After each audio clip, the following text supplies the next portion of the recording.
Hello hello everyone, তোমরা সবাই কেমন আছো? আশা করি সবাই ভালো আছো, আমিও ভালো আছি।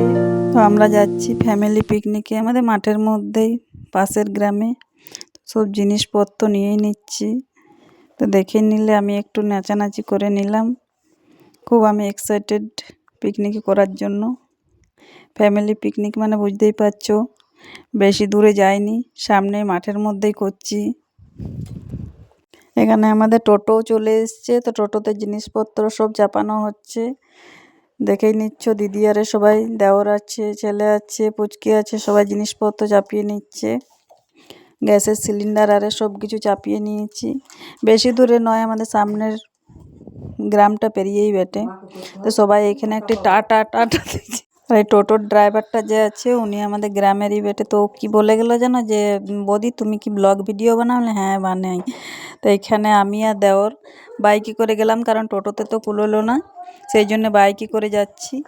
টোটোতে সব জিনিসপত্র সিলিন্ডার সব চাপানো আছে। এখানে এসেই তো দিদি সবজি বানাতে, ভাত চাপানো হয়ে গেছে। এখানে আরেকটাও দিদি আছে। আমি কফি খাচ্ছি আর ওরা মুড়ি খাচ্ছে, ঘুগনি, মুড়ি, জিলিপি, পেঁয়াজ, লঙ্কা এইসবই আছে। আর আমাদের সঙ্গে আরও 3টে ফ্যামিলি এই মাঠের মধ্যে কিন্তু পিকনিক করছে। মাঠের মধ্যে একটা মন্দির আছে, এই মন্দিরটার সামনেই কিন্তু আমরা পিকনিক করছি।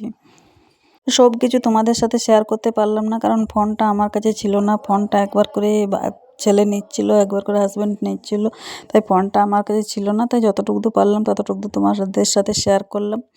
কারণ আমাদের মানে হাজব্যান্ডের ফোনটা খারাপ হয়ে গেছিলো, তাই আমার ফোনটা একবার করে নিচ্ছিল। এদিকে দেওয়ার একটা পোজ দিচ্ছি, যে দেখো আমার পোজটাও নাও। এখানে এত রোদ দিচ্ছে যে রোদে থাকতে পারা যাচ্ছে না। এখানে সবাই বসে আছে চাদর ঢাকা নিয়ে।